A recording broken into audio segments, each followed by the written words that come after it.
La relación, ¿muy bien?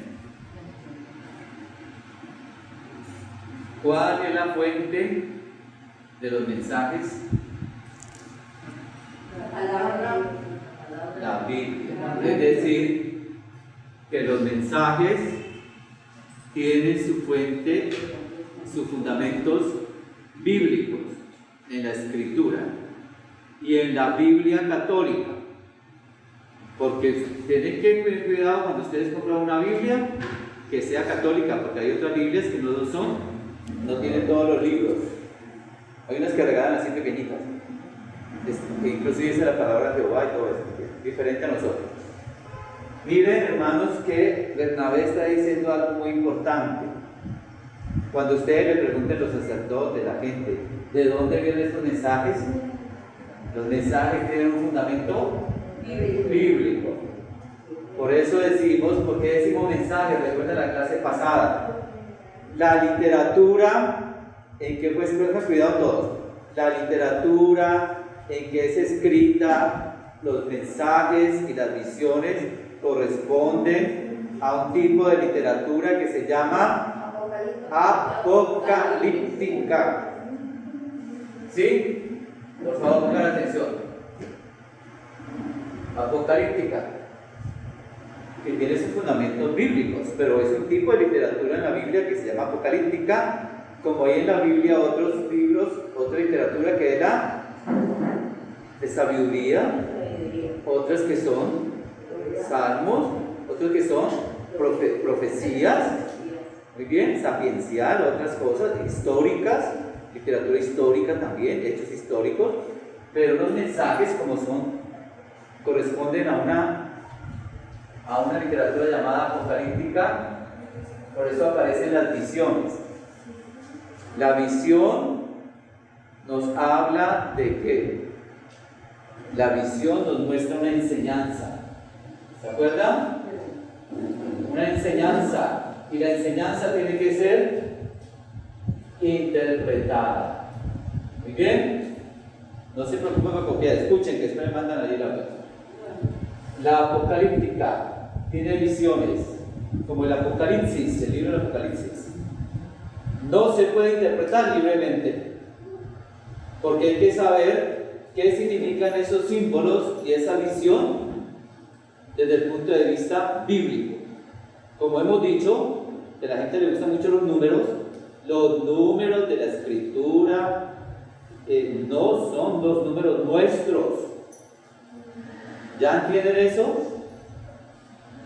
Que se van a salvar, ¿cuántos? 144,000. No son los números nuestros. Los números en la Escritura tienen un significado específico. Son un símbolo y representan palabras o conceptos, ¿sí? No son nuestros, porque los números nuestros son números ¿vienen de dónde? De Arabia, y ellos son hebreos. No son el número nuestro, muy bien. Entonces, que cuando aparezca en la Biblia 666, que el 4, que el 7, que hay que interpretarlo. Muy bien. Se interpreta ese tipo de literatura apocalíptica. Los mensajes que recibe el instrumento, que es Bernabé, son mensajes con visiones, son mensajes apocalípticos. Muy bien, vamos por ahí. Entonces, ¿qué nos dice hoy ese mensaje? Dice, lean la Escritura y ¿qué más? Y estudien los mensajes. Es decir, los mensajes se tienen que estudiar desde un fundamento bíblico. ¿Qué significa? Volvemos a este principio que es importante, hermanos. Que somos católicos, pero que a muchos les gusta esto. No existe en la Iglesia Católica la libre interpretación, porque nosotros tenemos un magisterio. Magisterio significa maestro, enseñanza. La Iglesia es madre y maestra, es decir, cuida y enseña. Muy bien, entonces los mensajes que tener un fundamento bíblico. Es decir, que usted no puede ponerse a leer el mensaje como está allí e interpretarlo como usted quiere. Porque no es así. ¿Me entienden? Y eso ocasiona divisiones, confusiones, que no tienen nada que ver con el apostolado. Y la gente inventa por allá, y después terminan confundiéndose y escandalizando a la propia iglesia, haciendo interpretaciones libres. No, nada de libre interpretación. Hay un magisterio que nos guía para estudiar los mensajes. Muy bien, eso es importante, ¿no? Tampoco se puede hacer esta cuestión, hermanos, pongan atención acá, esta atención y este deseo de estar mezclando las cosas. Los mensajes del apostolado son los mensajes dados al instrumento. Son los mensajes que le llegan a Bernabé por inspiración del Espíritu Santo, ¿cierto? Por lo tanto, no deben, y nadie está autorizado a interpretarlo libremente y a mezclarlo con la interpretación de otros instrumentos.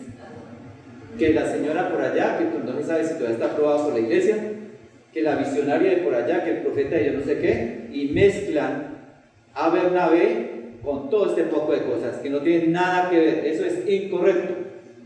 Entonces a veces hay gente que le dice al otro, pero es que la Virgen mandó a decir que este mensaje que yo no sé qué, pero es que ese mensaje no le ha llegado al apostolado, a su instrumento. Entonces, ¿por qué tiene que meterlo ahí? ¿Sí me va a entender? No lo meta allí y no lo mezcla. Nadie está autorizado. Por eso es que causan tanta confusión. Que la Virgen María mandó a decir que no sé qué, pero si el mensaje no es de Bernabé, no tiene nada que ver con este apostolado, déjelo por allá. No lo meta acá. Porque después vienen y lo traen acá, como en otras ciudades, y ya quieren imponer, incluso hasta el propio sacerdote, le quieren imponer algo que no tiene nada que ver con el apostolado. ¿Sí me van a entender? Por eso se dice que tenemos que respetar y cuidar el carisma y la espiritualidad. No se puede mezclar. ¿Sí me van a entender? No se puede mezclar. Usted no puede decir que es el apostolado de la preciosa sangre y meter los mensajes que le llega a otro movimiento y a otro instrumento. ¿Eso está claro? Porque hace confusión. Entonces, los mensajes del apostolado son única y exclusivamente los mensajes que le llegan a Bernabé y que tienen que ser interpretados desde el magisterio de la iglesia. Por eso es que este mensaje hoy dice que deben ser interpretados desde un fundamento bíblico. Ya. Entonces, ahí vamos a ver por el ejemplo. ¿Por qué ese mensaje es tan importante? Porque ella habla de que el apostolado de la preciosa sangre tiene un carisma dado por el Espíritu Santo y tiene una espiritualidad que es eucarística. Eucarística. El apostolado de la preciosa sangre es un apostolado eucarístico. No es una devoción. No es una devoción, por favor. No es una devoción. Porque está en el centro la Eucaristía. Y al ser eucarístico, escúchenme aquí, al ser eucarístico es Cristo céntrico. Si ven que aquí está la sana doctrina de la iglesia, entonces cuando una persona por allá, un sacerdote le pregunte, bueno, ¿y ustedes qué es lo que son? Nosotros somos un apostolado eucarístico. No se pongan a decirle otra cosa que el mensaje que no. Nosotros somos un apostolado eucarístico, cristocéntrico. Y ahí ya abrió la puerta con el Padre, porque ya se sabe de qué está hablando. ¿Somos un apostolado eucarístico o no? ¿Qué hacemos? ¿Adoramos? ¿Reparamos? ¿Veneramos a Cristo, su preciosa sangre, en el sacramento de la Eucaristía? ¿Sí? Por eso todo se hace con la adoración al Santísimo, ¿cierto? En un templo, ¿no? Y por lo tanto, vuelvo y repito, esto no es una devoción, es un apostolado de adoración y reparación eucarística. Cristo se... porque todo se refiere al sacramento de la Eucaristía y a Cristo presente realmente ahí. Eso es la razón de los mensajes. Los mensajes y las visiones no tienen valor por sí mismos, sino en un contexto más amplio. Todos nos hablan de Cristo, su pasión y muerte, y ese es el sello por el cual vino nuestra redención y nuestra salvación. ¿Bien? Que los mensajes estén llegando, ¿por qué? Porque hay una iglesia y hay católicos que se olvidaron de la Eucaristía, que se olvidaron de la pasión y muerte de nuestro Señor y de su preciosa sangre. Y entonces, lo habíamos hablado hace mucho tiempo, los cristianos en los retiros, los católicos sin cruz, no sin cruz María, no, sin cruz, es decir, los católicos que no quieren la cruz, sino que quitan la cruz y quieren una iglesia católica sin cruz, es decir, sin el sello que es la pasión y muerte de nuestro Señor, y eso no tiene que ver con lo que la iglesia proclama. Proclamamos que Cristo está resucitado, pero por su muerte y su resurrección, por su pasión, muerte y resurrección, viene nuestra redención. Entonces a este apostolado, el Espíritu Santo se le dio el cuidado de la preciosa sangre, de recordar que la resurrección es el culmen, sí, pero para llegar a la resurrección, Cristo pasó por la muerte y una pasión de muerte en la cruz. Entonces la cruz es el signo de nuestra salvación, porque allí murió Cristo, toda su sangre la dio por la salvación del mundo. Entonces a este apostolado se le encomienda esa parte en la iglesia de recordar, de venerar, de reparar la preciosa sangre que en relación con la pasión y muerte de nuestro Señor Jesucristo, que es el misterio de nuestra salvación, redención. Muy bien, entonces ahí ya conectamos toda la sana doctrina de la Iglesia Católica para no mirar el mensaje y la visión aquí como si fuera una cosita aislada de toda lo que es la doctrina de la Iglesia que habla del mensaje de la salvación de Cristo. Muy bien, para que no lo reduzcan. Muy bien. Bueno, entonces, ¿qué dice, por ejemplo, el mensaje de hoy? Nos va a hablar de esto, de la parte eucarística. Ahora sí vamos a empezar. Vamos a empezar a mirar, por ejemplo, vamos a empezar a mirar que allí nos dice una cita. Allá habla de una cita. ¿Cuál habla? ¿Qué cita es? Éxodo. No se me confundan. Éxodo 24:18. Bueno, haga el favor, alguien lea esa cita.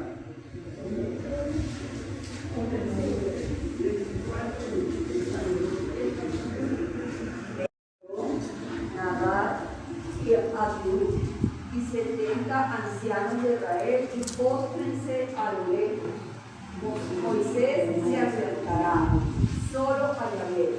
Ellos no se acercarán, ni el pueblo subirá con ellos. Moisés vino y transmitió al pueblo todas las palabras de Yahvé y a todas sus normas. Y todo el pueblo respondió a una: cumpliremos todas las palabras que ha dicho Yahvé. Entonces Moisés escribió todas las palabras de Yahvé, se levantó temprano y construyó a pie del monte un altar con 12 estelas por las 12 tribus de Israel. Luego mandó a algunos jóvenes israelitas que ofrecieran holocaustos e inmolaran novillos como sacrificio de comunión para Yahvé. Moisés tomó la mitad de la sangre y la echó en una vasija, y la otra mitad la derramó sobre el altar. Tomó después el libro de la alianza y lo leyó ante el pueblo, que respondió: obedeceremos y haremos todo cuanto ha dicho Yahvé. Entonces Moisés tomó la sangre, roció con ella al pueblo y dijo: esta es la sangre de la alianza que Yahvé ha hecho con ustedes de acuerdo con todas las palabras. Palabras de Dios.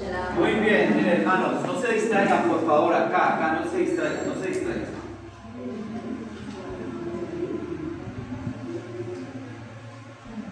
Estamos hablando de algo fundamental del apostolado. No se distraigan, no se pregunten que no se trata de estar copiando ahora. Después me van a mandar eso en un grabado. Lo importante es que entiendan, escuchen, ¿ok? Eucarístico. Y en un mensaje de Bernabé dice: estudien la escritura para que comprendan de qué se trata este apostolado. Se trata de una devoción, de un apostolado eucarístico. ¿Y dónde están los fundamentos de estos mensajes que yo recibo? En la Biblia. Y hoy nos da ese ejemplo. Miren lo que dice el Éxodo. ¿De qué habla el Éxodo? De la antigua alianza.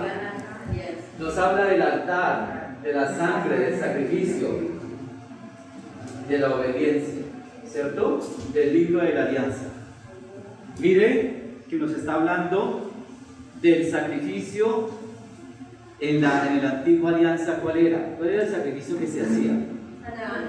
Recuérdese que era el holocausto, era un sacrificio de un animal, ¿cierto? Había un altar, estaban los sacerdotes y estaba el sumo sacerdote, que era el único que podía entrar una vez al año al santo de los santos, al lugar más santo, donde hacía el sacrificio de un animal. Se expiaba esa sangre, toda la sangre del animal, se rociaba el altar y se rociaba el pueblo con la sangre. Eso era la antigua alianza. Pero eso que, ¿de qué está hablando? Es la antigua alianza, ¿de qué está hablando? De la Eucaristía. Claro, la antigua alianza nos está vislumbrando lo que va a ser la nueva alianza, Cristo. Pero es lo mismo con Cristo. Es decir, hay un altar, es Cristo mismo, hay la sangre, porque es el sacrificio y la muerte de Cristo, y ahí está la obediencia. ¿Sí? Es para ver cómo los mensajes nos hablan de que hay una nueva alianza con un sacrificio, y esa nueva alianza representa ¿qué? La pasión y la muerte de Cristo, la preciosa sangre de Cristo en la cruz. Muy bien, de allí que surge después de que Cristo muere en la cruz. Antes de morir en la cruz, acabamos de pasar la Semana Santa, y a veces la gente mira todo eso como si fuera una tradición y salen de un lugar como a otro, como cuando cambian los canales de la televisión, ¿no? Pero así no es. Antes de morir, Cristo, en obediencia a su Padre, instituyó la Sagrada Eucaristía. Por eso es que celebramos el Jueves Santo. Sus palabras, esas palabras que pronunció, es el memorial que recordamos cuando Él dijo a sus apóstoles, no a todos, a los apóstoles, porque tenían la autoridad, fue a ellos que se los encomendó. Hagan esto en memoria mía, se los digo a ellos, la autoridad, ahí viene la jerarquía, ahí vienen los obispos, el sacerdocio, el orden sacerdotal, ¿sí? Le dijo Jesús a sus apóstoles: hagan esto en memoria mía. Lo que pasa es que la traducción en español no sale de donde es hagan, sino deben, o sea, es una obligación hacerlo. Muy bien, es una obligación hacerlo. Pronunció las palabras, dijo: este es tomando el pan, que en ese momento tenía pan, ¿qué se llamaba? El máximo, y tomando el vino, esas dos especies, digo, de ahora en adelante, cada vez que ustedes se reúnan en mi nombre, cuando nos reunimos en la asamblea, o sea, la iglesia, la asamblea se reúne en el nombre de Cristo, ¿cierto? Esta especie de pan y esta especie de vino se convierten en mi cuerpo y en mi sangre, porque son las palabras de Cristo. Él dijo: tomó el pan y dijo, este es mi cuerpo, y lo pasó, ¿cierto? Esta es mi sangre. Y eso es el memorial eucarístico que celebramos en cada Eucaristía. La memoria y el sacrificio se reactualiza, la muerte de Cristo, pero ya no es una muerte cruenta, no es un sacrificio cruento como el de la cruz, pero es el sacrificio de Cristo. Muy bien, es decir, lo que la Iglesia llama transubstanciación. ¿Han visto, has escuchado esa palabra, cierto?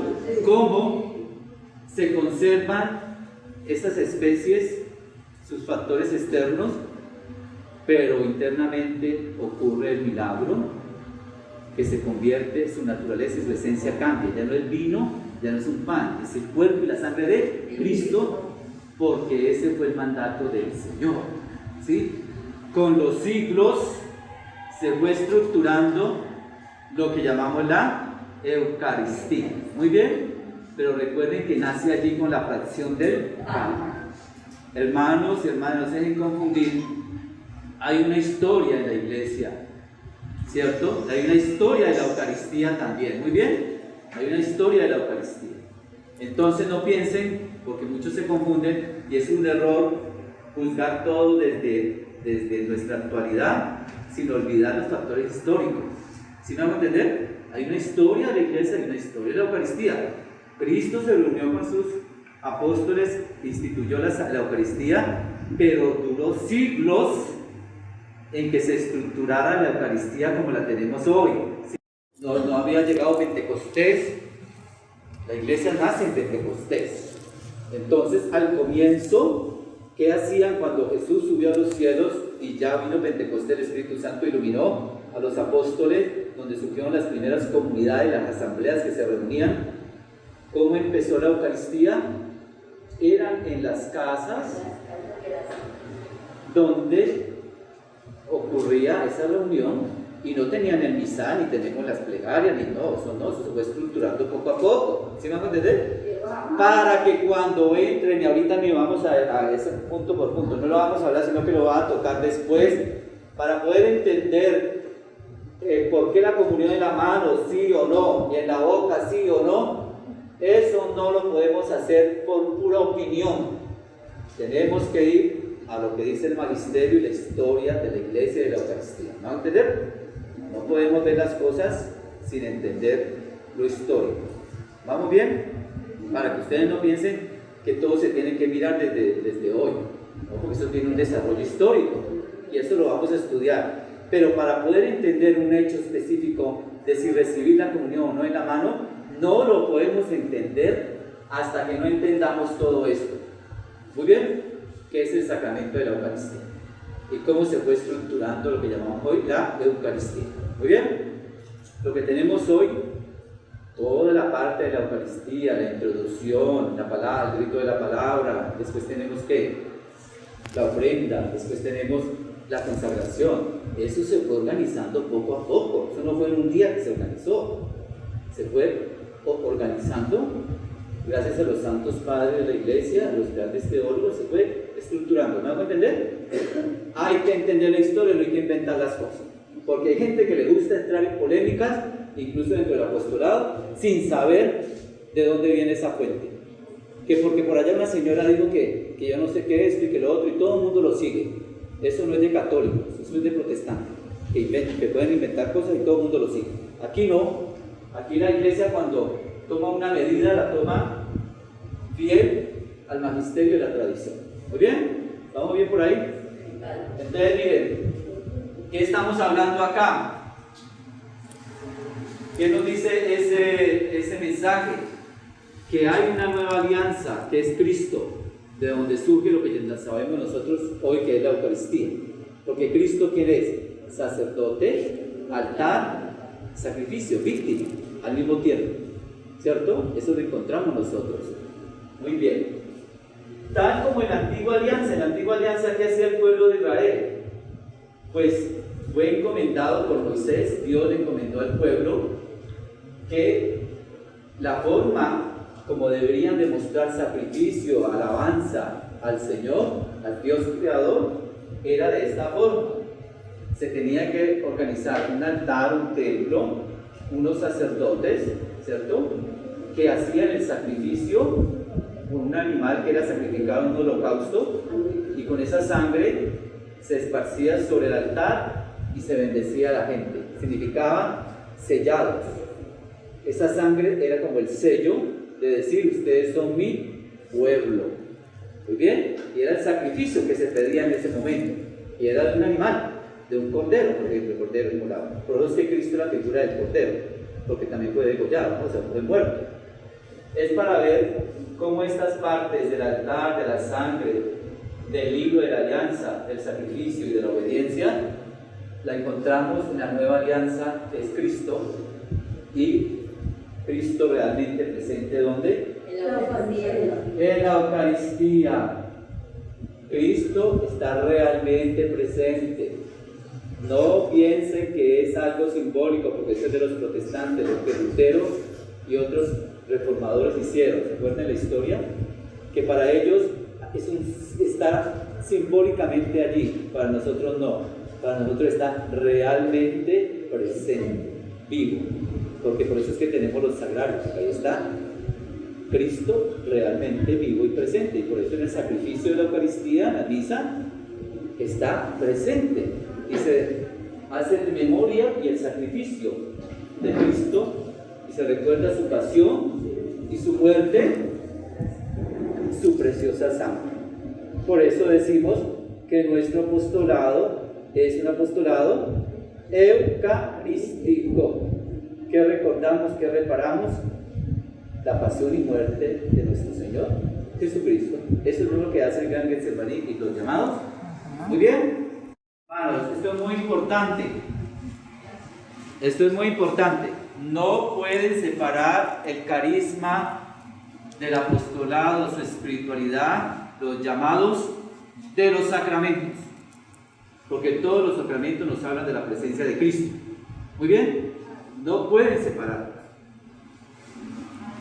Nosotros somos personas de una devoción eucarística, pero va relacionada con todos los sacramentos que tiene la Iglesia Católica, que es la presencia de Cristo.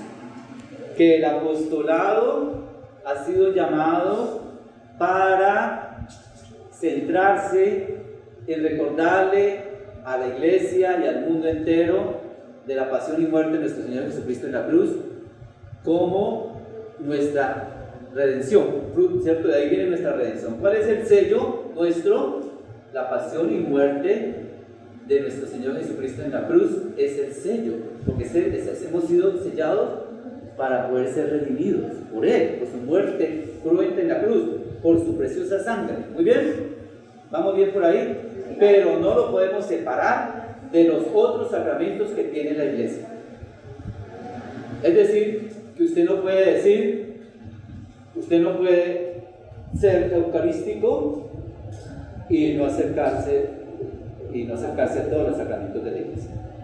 ¿Sí van a entender? Todo va unido, nada va separado. Porque esa es mucha tendencia en muchos movimientos y también a veces acá en el apostolado, que hay gente confundida que piensa que esto es una devoción, que los llamados son una devoción y que no tienen nada que ver con los sacramentos de la Iglesia. ¿Sí me van a entender? Muy peligroso, eso no es así. Esto es cristocéntrico y es eucarístico, y por lo tanto es un sacramento que es la Eucaristía y está en relación con los otros sacramentos de la Iglesia. Muy bien, para no ir separando las cosas. ¿Qué sigue diciendo allí el mensaje? ¿Qué sigue diciendo el mensaje? Mire, después el mensaje nos habla de lo que hemos celebrado en la Semana Santa, lo que los evangelios nos dicen, que Cristo, antes de ir a su pasión y muerte, instituyó la Eucaristía con sus apóstoles y selló el memorial de la nueva alianza. Cada vez que se reúnen en mi nombre, la asamblea, o sea, la iglesia se reúne en el nombre de Cristo, deben hacer esto. ¿Qué deben hacer? Celebrar el sacrificio eucarístico, la que conocemos ahora como lo que le dicen la misa, pero el nombre es Eucaristía. Es decir, recordamos y reactualizamos la memoria del sacrificio de Cristo en la cruz. Su cuerpo y su sangre unidos allí en ese sacramento es su presencia real, que es la que nos permite nuestra redención. ¿Sí vamos ahí bien? Cuando hablamos del cuerpo y la sangre de Cristo, hablamos de un solo cuerpo. Un solo cuerpo, el cuerpo de Cristo, el cuerpo sagrado de Cristo. Cuando las especies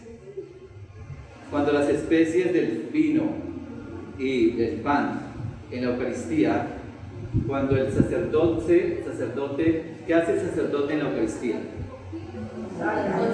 Cuando él consagra esas especies de vino y de pan, ocurre la transubstanciación, y allí es donde esas especies, su naturaleza ya no es vino, su naturaleza ya no es pan, sino que es el cuerpo sagrado de Cristo en esa especie. Muy bien, bajo esa especie. Pero las dos, vino y cuerpo, son el cuerpo de Cristo, no los separen. Muy bien, no los separen, los dos son el cuerpo de Cristo, porque después de la transubstanciación son el cuerpo de Cristo, las dos. ¿Ok? Cuando usted dice que recibió el cuerpo de Cristo, es que recibió el cuerpo y la sangre de Cristo, porque recibió el cuerpo sagrado de Cristo completico. Así puede ser bajo una especie o bajo las dos especies, eso es otra cosa. Pero no digan, yo no recibí la sangre porque no me dieron vino. No. El cuerpo sagrado de Cristo está presente en las dos especies. ¿Muy bien? Porque el cuerpo no puede vivir sin la sangre. Exactamente, para que no salga por esa confusión de que la sangre, entonces el cuerpo. No, es el cuerpo sagrado presente totalmente. Muy bien. Bueno, entonces cuando nosotros hablamos de la preciosa sangre de Cristo, estamos hablando del cuerpo sagrado de Cristo, que por su preciosa sangre derramada en la cruz hacemos el énfasis de este carisma, recordarle al mundo que fue una muerte de sacrificio, cruenta, ¿cierto? Y esa es la pasión y muerte de donde viene nuestra redención. ¿Y qué es lo que se celebra y se recuerda en cada Eucaristía? Muy bien. ¿Qué revivimos? Cristo es el cuerpo, ¿cierto? Que se ofrece.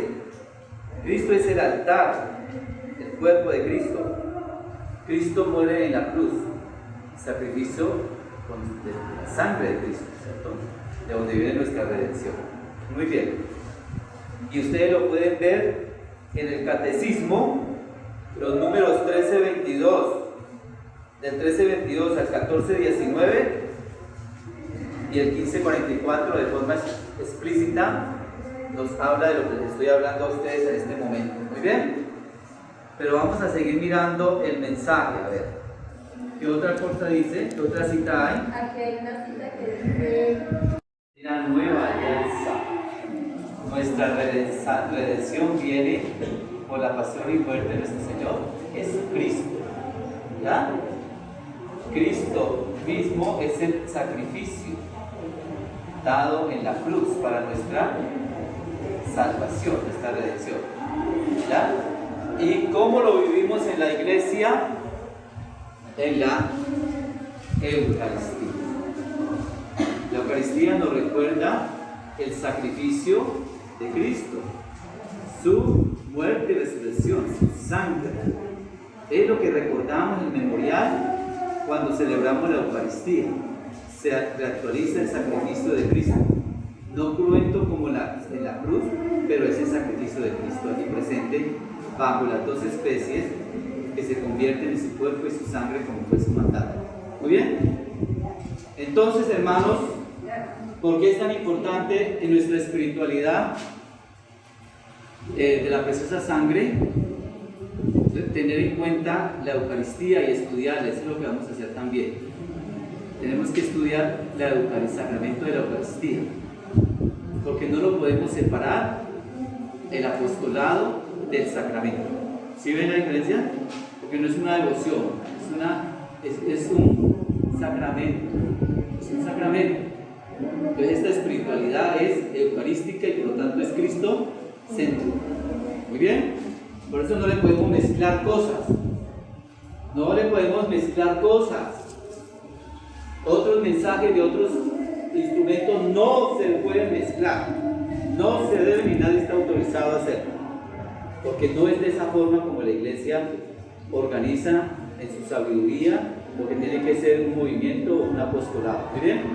Por eso nadie de ustedes debe mezclar los mensajes de Bernabé con mensajes de otras partes, que no se saben a veces ni de dónde vienen y que se lo pueden hasta inventar la gente, porque a la gente le gusta mucho inventar cosas. ¿Sí? Y confunden a los demás y se confunden a ellos mismos, en vez de dejarse guiar por lo que está diciendo Bernabé en este mensaje. Él dice: todos mis mensajes, los mensajes que recibo, tienen una fuente en la Escritura, es decir, nadie se los inventó. Se fueron dados a la iglesia, y la iglesia, ¿qué hace? Los evalúa y los estudia desde el magisterio, como estamos haciendo nosotros. ¿Qué están diciendo los mensajes? Que Cristo es nuestro Salvador, que Cristo murió y por su pasión y su muerte y su preciosa sangre que derramó en la cruz, por eso hemos sido redimidos, y que eso es lo que la iglesia recuerda y actualiza cada vez que celebra la Eucaristía, sana doctrina. ¿Sí la ven? Pero si ustedes a eso le empiezan a inventar cositas, que la señora por allá dijo que no sé qué, ¿quién ha dicho eso? ¿Bernabé lo dijo? No. Entonces, ¿por qué tiene que decirlo usted? No lo diga. No está autorizado para mezclar. Porque muchas personas se confunden y empiezan a decir cosas y recogen cosas que no saben ni de dónde vienen. Pueden venir hasta de los masones o de sectas o de protestantes, pueden venir para confundir al pueblo católico. Y la gente lo acepta. No, ya no se puede hacer de esa forma. Muy bien. O sea, que a ustedes no le vengan con nuevos cuentos, y ustedes tienen que ser fuertes, pedir al Espíritu Santo sabiduría de ir mezclando esas cosas. No le abran los sentidos a eso. ¿Entendieron? No presten atención y no pierdan el tiempo con esos mensajes que no son propios del apostolado. ¿Me van a entender? Sobre todo cuando las iglesias, las autoridades toman ciertas medidas, hay que evaluarlas con mucha sabiduría y mucha obediencia y respeto, no aislarlas del contexto. ¿Muy bien? Bueno, vamos para allá.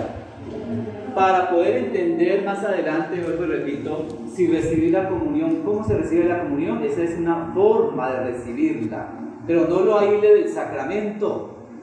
¿Sí me vamos a entender? La recepción en la mano o en la boca, de rodillas o de pie, esa es una forma, pero no lo aísle del sacramento. ¿Sí me vamos a entender? No lo puede aislar del sacramento en sí, porque vamos a mirar qué dice la iglesia en su historia sobre el sacramento de la Eucaristía. ¿Cómo comenzó? ¿Cómo nos habla la Escritura que comenzó? Que eso no lo puede debatir nadie. En la última cena Cristo rompió, porque su cuerpo iba a ser roto, ¿cierto? Lo rompió, la fracción del pan. Así nació, y las comunidades se reunían, iban a la fracción del pan, a la fracción del pan. ¿Muy bien? Porque todavía no estaba la hostia, eso viene después, ¿ya? Venían a recordar lo que el Señor les había mandado a decir. Muy bien. Tampoco existía la liturgia como la entendemos ahora en la Eucaristía, ni estaban los templos, porque no existía, porque eran perseguidos los cristianos, ¿cierto? Estaban por allá escondidos, primero en las casas, después tuvieron que esconder hasta las tumbas. Entonces no piensen que era así como es ahora. Bien, y se hacía como lo dicen los Hechos de los Apóstoles y las cartas de San Pablo, después la vamos a leer, junto con una comida normal en una casa, que después vamos a ver por qué esto se fue cambiando, porque la gente abusaba, hubo abusos. Entonces cuando hay abusos se colocan ciertas normas para que lo sagrado no pierda su carácter sagrado. ¿Sí me van a entender? Pero entonces cuando ustedes hablan de la comunidad en la mano, no se van a ¿cómo se dice?, a poner a especular e irse en contra de todo el mundo, hasta el Papa, que caen en la soberbia y en la desobediencia. No, déjese guiar con la sana interpretación del magisterio. ¿Sí me vamos a entender? Porque reduce el sacramento, que es la presencia de Cristo, a la forma como lo va a recibir. Entonces pierden el norte pensando que es Cristo que está ahí realmente presente, y todo se limita a la forma como lo va a recibir. en una forma excepcional, por medidas excepcionales. Eso es perder el norte, eso es no tener conocimiento de lo que es la Eucaristía. Se recibe a Cristo, que si lo recibe de rodillas, que si lo recibe de pie, es a Cristo que se recibe, ¿no? Que después vamos a mirar cómo fueron estas normas introducidas en la iglesia y por qué razón, y cuándo son transitorias y cuándo son permanentes. Eso lo vamos a ver, ¿sí vamos a entender? Pero por eso todo hay que entender qué es la Eucaristía como sacramento. ¿Vale? Muy bien, vamos siguiendo por ahí. Sigue otra cita, ¿Ya? ¿No habrá? Y ya lo vimos en la pandemia, que cerraron todo, que no podía recibir la comunión. Muy bien, y por ahí todas las medidas van por ahí. A ver, ¿qué dice acá? Pero ahora yo les digo, maldecirán el día en que nacieron los que muestren frialdad y negligencia a la preciosa sangre de su salvación, a la Eucaristía. Los que no se acercan a la Eucaristía, los que nunca vienen a la Eucaristía, los que se alejaron de la Eucaristía. Entonces, nadie, no tendría sentido que un consagrado y un devoto a la preciosa sangre no reciba la Eucaristía, porque no tiene sentido, ¿no? ¿Sí me hago entender? Que no busque y se esfuerce por ir a la Eucaristía. ¿Sí me hago entender? Todos los mensajes dicen ahí, ¿cierto? Porque si no lo convertimos en una devoción, no lo vuelvo a repetir, no es una devoción, porque lo separan la preciosa sangre como si no tuviera nada que ver con el sacramento de la Eucaristía. No, el apostolado de la preciosa sangre está centrado en el sacramento de la Eucaristía. ¿Sí o no? Por eso es. Bueno, no para que vean la preciosa sangre como una devoción que no tiene nada que ver con la Eucaristía, porque muchas veces ocurre así. Hay gente que tiene devociones, por ejemplo, a un santo, van y hacen la novena del santo y después no se van y no están en la Eucaristía. Me ha tocado ver a mí, es muy triste, y los sacerdotes también lo hemos visto. Miren, a veces en alguna región por allá, que yo he estado en muchas partes, yo me quedaba aterrado una vez porque iban y hacían un culto a la Santísima Virgen María. Muy bien, sí. Se acabó, se fueron, muchos se iban, poquitos quedaban en la Eucaristía. Yo después les dije a los que coordinaban y digo, ¿esto qué es? ¿Acaso la Santísima Virgen María estaría de acuerdo con esto? Si la Virgen dice, hagan lo que les dice. Eso sí es peligroso, porque eso es como un culto y una devoción aparte de la Eucaristía, y eso no se permite en la iglesia. Y entonces usted no puede decir que voy al Getsemaní y no voy a la misa. Pues no vaya al Getsemaní mejor. ¿Sí me entiende? Porque escandaliza al sacerdote y a las otras personas. Y si está allí, se queda allí, no se debe ir. Si le tocó en esa parroquia y le dijeron que hiciera el Getsemaní y el sacerdote está allí, allí se queda a compartir la Eucaristía. Y si no puede hacerlo, mejor no vaya al Getsemaní, porque eso es escandalizar, porque eso es separar. Entonces el sacerdote que va a decir, bueno, entonces estos que son como una secta, ¿cierto? Porque vienen, hacen lo que quieren hacer, sus oraciones, y después se van.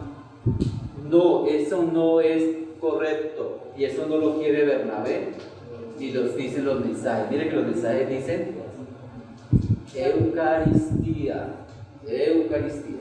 Muy bien, sigamos acá, que dice el otro mensaje, la otra cita de San Tarcisio. Entonces vengo y le pongo la novena también, y tienen que rezar esa oración en el momento de la preciosa sangre.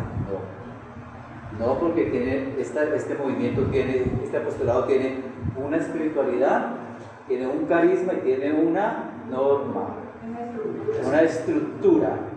Entonces no me venga a poner musiquita de un lado y que canto de otro lado, que para que la gente no se duerma. No invente, que eso no es así. Esto es un apostolado de la vida interior. Como es el eucarístico, es contemplativo. Esa es otra identidad del apostolado, muy específico y muy diferente a otros. Este apostolado es de la vida interior. ¿Qué dicen todos los mensajes? Que el alma contemple al agonizante, ¿no? Es hacia el interior. ¿Sí ven? Que esto es muy importante. Muy bien. Entonces no mezclen cosas que no tengan que ver con prácticas contemplativas. Muy bien. ¿Vamos bien por ahí? Bueno, ¿qué más dice la cita? Fundamental, nuestro bautismo, miren. Y después, ¿qué dice? El Espíritu los renovó y los bautizó con fuego, y mi preciosa sangre los salvó. El sacramento del bautismo, el sacramento de la Eucaristía. ¿Sí ven? Los dos sacramentos. ¿Cómo iniciamos nuestra vida de fe y recibimos el Espíritu Santo? En el sacramento del bautismo. ¿Cómo recibimos nuestra redención? Por medio de la Eucaristía. ¿Y ven? Que no es que yo me vaya a salvar y me vaya a redimir por hacer el Getsemaní separado de la Eucaristía, o haga los sellos o haga los llamados como una cosa aparte. No, es por medio de los sacramentos y especialmente el sacramento de la Eucaristía. Es lo que dice él allí.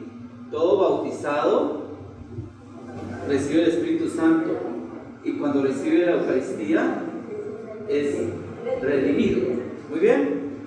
Bueno, el Espíritu lo renovó y lo bautizó con fuego, y mi preciosa sangre lo salvó. Hagan su fe fuerte, compartan mi vergüenza y sufrimientos, y ustedes se regocijarán conmigo al final. Anímense con las palabras del Espíritu en la carta de Hebreos. Lean Hebreos 13, 10, 16. A ver, ¿qué dice? ¿Cierto? En la antigua alianza, obediencia de Cristo, su muerte, su pasión y muerte en la cruz, es señal de obediencia. Obediente hasta la muerte en cruz. Por eso es que la obediencia es una virtud fundamental para nosotros cristianos católicos, ¿sí? Y esa obediencia, allí lo dice, respeten a sus líderes. O sea, cuando se organizó la iglesia en Pentecostés, la autoridad vino de allí, ¿cierto? Cuando dentro de los apóstoles, después Jesús llama a Pedro para, dentro de los apóstoles, ser uno entre ellos, ser el primero, ¿cierto? La autoridad sobre los demás apóstoles. Entonces, allí hablan de la obediencia. ¿Qué quiere decir el mensaje? Que los devotos y los consagrados deben ser personas obedientes a Cristo en primer lugar. ¿Qué significa obedecer a Cristo? No, primero, obediencia a Cristo significa Eucaristía, el sacramento de la Eucaristía. No puede decir ningún católico que no acepta el sacramento de la Eucaristía porque ya está fuera. ¿Sí me entienden? Porque ahí está la presencia real de Cristo. Y para poder la Eucaristía tiene que practicar nosotros. Y para la Eucaristía está unida a todo un plan de salvación, se llama ese plan y esa economía de salvación. Aquí en la iglesia están los medios que son los sacramentos. No se puede saltar ninguno. Ni los mandamientos. Ni tampoco, o sea, no puede saltarse los mandamientos ni los sacramentos. ¿Muy bien? Entonces, ¿qué sigue allí? ¿Qué después qué dice? Pues la obediencia, ¿cómo se plasma también? La obediencia al magisterio, a la autoridad de la iglesia. Porque si no se causa divisiones. ¿Comprende? División. Y ahí vienen hasta los sacrificios que hay que hacer. Ustedes no leen los santos, al Santo Pío. Santo Padre Pío no sufrió mucho problema, pero obedeció, ¿no? Los grandes santos obedecieron. ¿Muy bien? Bueno, esto es muy importante. ¿Por qué? Porque si no hay obediencia hay divisiones, hay malas interpretaciones, ¿o no? ¿Cierto? Y se puede caer en la arrogancia y en la soberbia, la desobediencia. Es decir, que usted queriendo hacer algo bueno termina haciendo algo malo. Por ejemplo, ¿sí? Cuando alguien el sacerdote le dice no le voy a dar la comunión de rodillas, Si la persona se empeña y confronta al padre, insulta al padre, va y arma un escándalo con los otros grupos y empieza a escribir contra el padre, y después termina hablando mal del papa, pues cayó en la soberbia. En vez de hacer el sacrificio humilde, que es de reparar, y se pone de pie, queda de pie. Después, con la oración, los ministros, todos los sacerdotes, todo el pueblo de Dios irán comprendiendo todo lo que nosotros entendemos, porque no lo imponemos, ¿sí? ¿Comprende? En la iglesia, después se miran los documentos que vamos a estudiar, porque no son opiniones, no es lo que diga el padre Alfredo, ni lo que diga otra persona. El magisterio está organizado. Después les voy a mostrar los documentos del Vaticano que dicen cómo se debe recibir la comunión. Eso está escrito ya, eso no fue inventado. ¿Y cuáles son las excepciones? Por ejemplo, en general, un católico tiene el derecho a recibir le dice el Vaticano, y las conferencias episcopales lo ratifican, en tiempos normales, hermanos, en tiempos normales, no pandemia, porque es que la pandemia causó mucho impacto, entonces hay que verlo bien. En tiempos ordinarios, la Iglesia respeta la libertad del católico de recibirlo de la forma digna como quiere recibirlo. Y le dice al sacerdote, debe respetar. Si es de rodillas, de rodillas. Si es en la mano, si lo quiere recibir. Si es en la boca, en la boca. Respeta la libertad y la conciencia del católico. No le impone una forma. Que haya una excepción, viene con la autorización del Vaticano y se lo da a la conferencia episcopal. Ninguna conferencia puede tomar decisiones por sí misma y lo que pide permiso al Vaticano, al Papa. ¿Sí? Muy bien. Pero padre, una preguntita. Hay sacerdotes que dicen específicamente, no voy a poner en la boca. Sí, pero es que vamos a ver. Lo dice con... Sí. Pero entonces ahí también hay que recordarle que no es lo que diga uno, sino lo que dicen los documentos. Pero uno no se puede poner la pena. No, allí no, eso es lo que estamos hablando. Entonces, la humildad del sacrificio de Cristo en la cruz. También humillación, humildad, por obediencia se humilla uno. ¿Los santos no se humillaron por obediencia? Porque si no cae en la soberbia. ¿Sí? En la soberbia. Es que a veces... Pues el sacerdote echara en la boca, pero la tiene en la boca que Y lo guarda como un sacrificio de una reparación. Si alguna vez le tocó en la mano, es el cuerpo de Cristo. ¿Sí? Pero no arme todo un escándalo y no caiga en la soberbia y no caiga en la desobediencia por un hecho específico. Lo va a hacer como un sacrificio de reparación. ¿Sí me va a entender? Porque la norma de la iglesia no la podemos cambiar. Libertad de conciencia. Pregunta, padre. Si la persona recibe una comunidad porque no la quiere recibir, sino en la mano, como por ejemplo, o al contrario, la boca, ¿puede hacerla individualmente? Sí, la iglesia respeta la libertad, pero la presencia de Cristo es real. La presencia de Cristo es real. Ahorita no nos vamos a quedar aquí porque tenemos que avanzar y vamos a hablar un tema específico después de esto. Cristo, el primer conflicto que tuvieron fue, imagínense en esto, entiendan, porque ellos eran del pueblo judío y la religión era judía, no existía el cristianismo ni el catolicismo todavía. Entonces, ¿qué eran? Eran judíos que incluso en las mismas sinagogas, en algunas sinagogas se reunían para recordar a Cristo. Pero cuando fue pasando el tiempo, ya los judíos, las autoridades judías, los líderes religiosos dijeron, no, ustedes son seguidores de Cristo, que es un Mesías, muy bien, entonces, su espacio, ¿sí? Ya tuvieron que ir a las casas, no habían templos, acuérdense. Después que tuvieron que hacer en las comunidades, se iban reuniendo, empezó la misión, ¿cierto? Los Pedro, Pablo, los primeros que empezaron a evangelizar, todas estas comunidades. Después se reunían en las casas, hacían la fracción del pan, ¿sí? Y lógicamente cuando hacían la fracción del pan, pues se lo comían cada uno, porque una parte se lo comían, ¿no? Porque era un pan verdadero, grande, ¿sí? Que era una comunidad pequeña, que era en la casa, recordando las palabras de Cristo. Hagan esto en memoria mía. Muy bien. Después, más adelante, cuando llegaron a Roma, y cuando ya dejaron de ser perseguidos y martirizados, y el emperador romano convirtió todo su imperio en imperio cristiano, ya las cosas cambiaron. Ahí fue que ya surgieron las basílicas, las iglesias, ¿sí? Y ya el cristianismo ya tenía más fuerza. Pero eso no nació así. ¿Comprende? Para ver la historia, hay que entender la historia. Si usted es devoto y tiene todo el derecho de la Iglesia Católica de ser devoto de muchas devociones, pero son particulares, en su casita y en su habitación, puede tener su altarcito con todas las novenas y con todos los santos. Sí, muy bien, eso es respetable. Pero no venga a mezclar todo eso que tiene acá y decir, e imponérselo a los miembros del apostolado. No, eso es diferente. ¿Ya entiende? Esto es respetable, que en su casa tenga un altar, sí. Tenga sus devociones particulares, sí, pero eso es allá en su espacio. Pero cuando usted viene al espacio del apostolado, este apostolado tiene un carisma, este apostolado tiene una identidad, este apostolado tiene una norma, tiene una estructura, tiene un instrumento y tiene unos mensajes propios.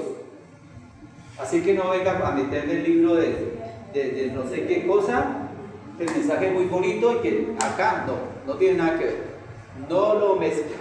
¿Muy bien? No lo mezcla. Es como si un padre quisiera agregarle al misal algo, que porque le parece muy bonito, pues no se lo permite la iglesia porque el misal es allí, nadie lo puede modificar. ¿Has visto el misal? Y ahí está escrito con rojo, se llama rúbricas, incluso cómo debe hacerse y qué debe decirse, en qué tono que tiene que decirse, cuándo se tiene que decir, cuándo no se tiene que decir. Está todo escrito en rojo. Rúbrica se llama. No le puede quitar ni aumentar nada. Lo mismo con el apostolado. El devocionario es así como está allí oficialmente. El devocionario que viene de Nigeria, que fue dado el instrumento, no se puede cambiar, no se puede modificar. No lo pueden convertir en el libro gordo de Petete. ¿Se acuerdan del libro gordo de Petete? ¿Se acuerdan ustedes del libro o no? Pero a mí me gustaba este programa cuando era, ya hace muchos años, pues, porque era un librito muy bonito para los niños, ¿no? Era un libro así que daba la respuesta a todo, ¿no? Hay unos que quieren convertir esto como en el libro gordo de Petete. Le ponen copias de algo que por allá, que no se sabe si está autorizado por la iglesia. Ah, no le pareció muy bonito, es que mi amiguita me lo dijo, y le ponen una copia acá, y después otra fotocopia allá, y después otra fotocopia acá, y queda así, ¿sí? Y después va y le dicen, esto lo tienen que hacer así. No, nadie está obligado a obedecer a una persona que le mezcle cosas al apostolado que no tienen nada que ver con el instrumento. Padre, y además eso, de cada oración que está allí, está en algún mensaje. Claro, esto está estructurado de acuerdo al instrumento, a los mensajes. Sí. Entonces nadie tiene por qué inventarle cositas y que porque yo soy de la devoción de otro santo, no. Eso es aparte, en su casa. Pero cuando usted se reúne en el horario del apostolado y habla en nombre del apostolado, solamente puede hacer lo que el apostolado le dice. Si le parece un mensaje muy bonito, fuera del espacio, en otro lugar, pero no se lo va a mezclar acá. ¿Muy bien? No se lo va a mezclar, nadie está autorizado. Y si se lo dice, pues ustedes ya están siendo educados y no le presten atención. Díganle al hermano con mucho respeto a la hermana, no, gracias. En este lugar, tal vez después lo escuchen en otra parte, pero no me va a confundir. ¿Bien? Así vamos organizando todo. Bueno, seguimos acá. A ver, ¿quién va a leer? Léame. Sí, pero antes de seguir allá. Entonces, ¿cómo ocurren esos milagros? Incluso, mire, ¿a quién se le apareció primero? ¿A quién le ocurrió eso? A un sacerdote que dudaba que Cristo estuviera realmente presente. Pues ahí le sangró.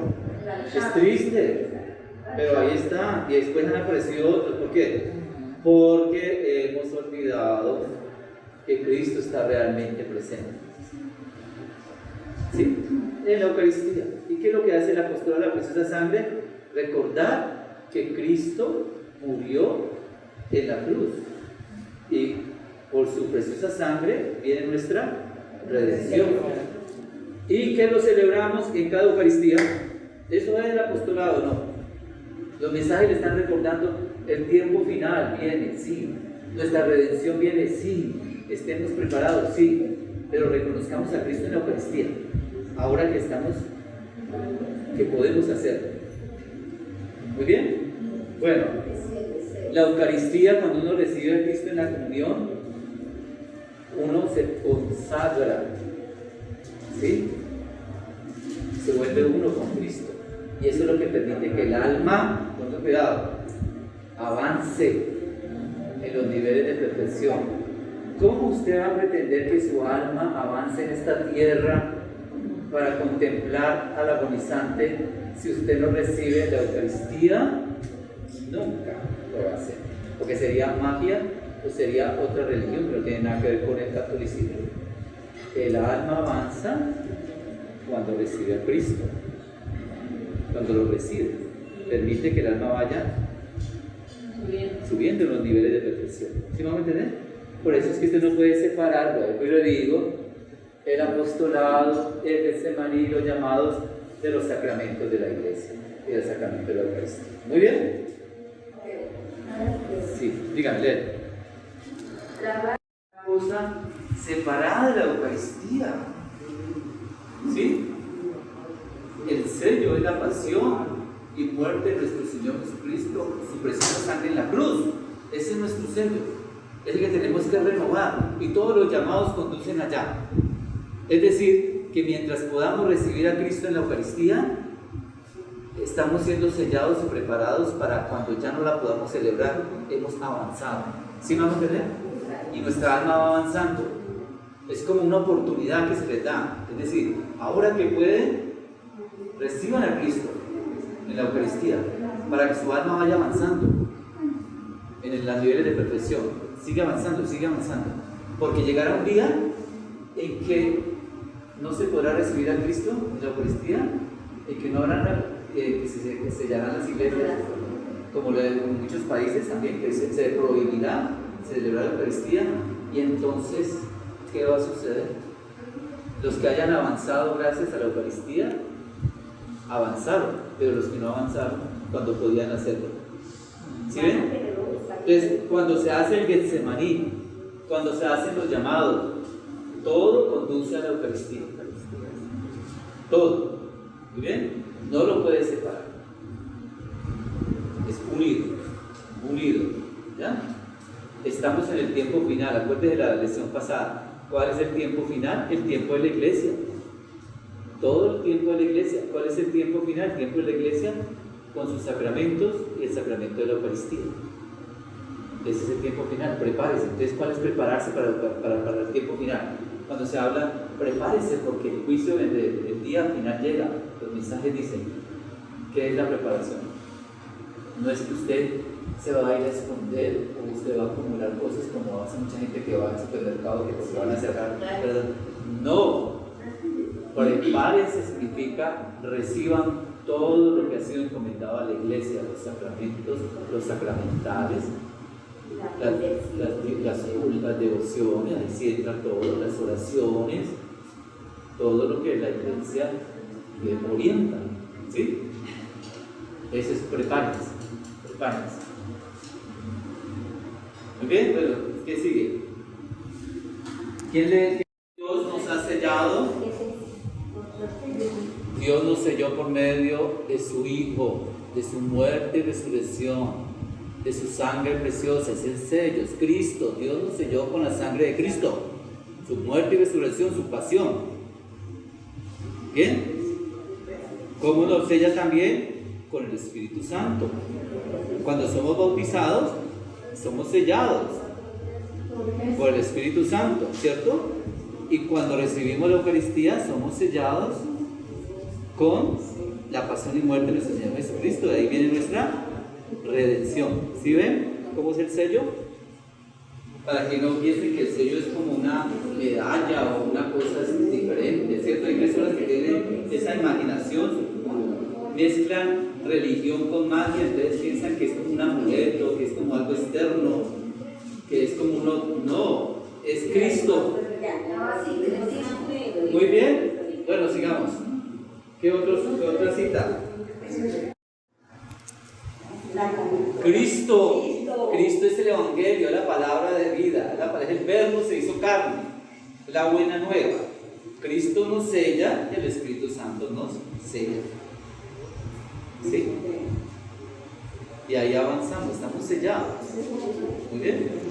Bueno, sigamos. ¿El otro cita cuál es? Segunda de Timoteo 2:19. No reconocen los que son de Él, los que han sido sellados. Ahí, ¿cómo hemos sido sellados? Con nuestro bautismo y con la muerte de nuestro Señor Jesucristo, que es el sacrificio que renovamos en la Eucaristía. O sea, que si hemos sido bautizados en Cristo y que si recibimos la comunión en Cristo, estamos sellados para el tiempo final. Para que no piensen que hay mucha imaginación, que es otro sello que le van a poner en la cabeza a la gente así o por ahí en el cuerpo. No, estamos sellados. Cuando usted fue bautizado, ya fue sellado, es hijo de Dios.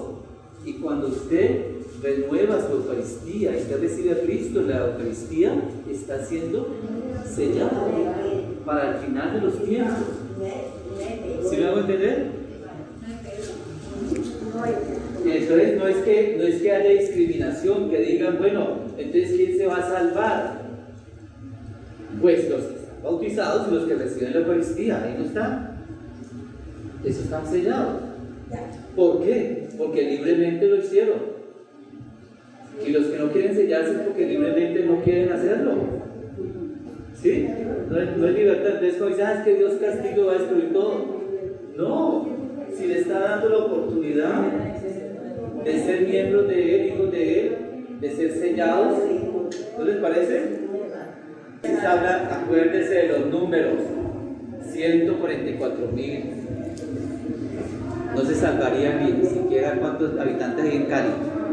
Si miráramos los números como si fueran nuestros, no, eso tiene un significado. ¿Sí? Los números no son igualitos los nuestros con la interpretación que se da en la Biblia. ¿Ya? La iglesia, la Nueva Jerusalén, la iglesia, todas esas tribus, todos estos miembros de la iglesia que han sido sellados, es decir, con el bautismo, con todos los sacramentos, especialmente con la Eucaristía, estas personas, no son 144,000, todos los que son miembros de la iglesia que han sido bautizados y que reciben a Cristo en la comunión. ¿Sí ven la diferencia? La Nueva Jerusalén, o sea, la iglesia. ¿Muy bien? Bueno, sigamos. Ninguna parte de la escritura, ninguna parte de los mensajes, por eso es que el mensaje viene diciendo, lean mis mensajes a partir de la palabra de Dios, de la Biblia, lo dice el mensaje que recibe Bernabé. Y después nos dice aquí en la escritura que no se puede interpretar libremente, pues eso no es una opinión, no se puede. Muy bien, literalmente, ni libremente, ni individualmente, no. ¿Sí, muy bien? Muchos dicen Cristo es el Evangelio, la palabra de vida, el Verbo se hizo carne, la buena nueva. Cristo nos sella y el Espíritu Santo nos sella. ¿Sí? Y ahí avanzamos, estamos sellados. Muy bien. Bueno, sigamos. ¿El otro cita cuál es? Segunda de Timoteo 2:19. No reconocen los que son de Él, los que han sido sellados. Ahí, ¿cómo hemos sido sellados? Con nuestro bautismo y con la muerte de nuestro Señor Jesucristo, que es el sacrificio que renovamos en la Eucaristía. O sea, que si hemos sido bautizados en Cristo y que si recibimos la comunión en Cristo, estamos sellados para el tiempo final. Para que no piensen que hay mucha imaginación, que es otro sello que le van a poner en la cabeza a la gente así o por ahí en el cuerpo. No, estamos sellados. Cuando usted fue bautizado, ya fue sellado, es hijo de Dios. Y cuando usted renueva su Eucaristía y usted recibe a Cristo en la Eucaristía, está siendo sellado para el final de los tiempos. ¿Sí me hago entender? Entonces no es que haya discriminación, que digan, bueno, entonces ¿quién se va a salvar? Pues los que están bautizados y los que reciben la Eucaristía, ahí no están. Esos están sellados. ¿Por qué? porque libremente lo hicieron. Y los que no quieren sellarse es porque libremente no quieren hacerlo. ¿Sí? No es libertad. Entonces, cuando dicen, es que Dios castiga y va a destruir todo. No, si le está dando la oportunidad de ser miembros de Él, hijos de Él, de ser sellados, ¿no les parece? Se habla, acuérdense de los números, 144,000. No se salvaría ni siquiera cuántos habitantes hay en Cali. Si miráramos los números como si fueran nuestros, no, eso tiene un significado. ¿Sí? Los números no son igualitos los nuestros con la interpretación que se da en la Biblia. ¿Ya? La iglesia, la Nueva Jerusalén, la iglesia, todas esas tribus, todos estos miembros de la iglesia que han sido sellados, es decir, con el bautismo, con todos los sacramentos, especialmente con la Eucaristía, estas personas no son 144,000, todos los que son miembros de la iglesia que han sido bautizados y que reciben a Cristo en la comunión. ¿Sí ven la diferencia? La Nueva Jerusalén, o sea, la iglesia. ¿Muy bien? Bueno, sigamos. Ninguna parte de la escritura, ninguna parte de los mensajes, por eso es que el mensaje viene diciendo, lean mis mensajes a partir de la palabra de Dios, de la Biblia, lo dice el mensaje que recibe Bernabé.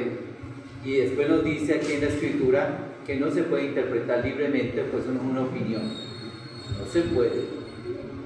Muy bien, literalmente, ni libremente, ni individualmente, no. ¿Sí, muy bien? Muchos dicen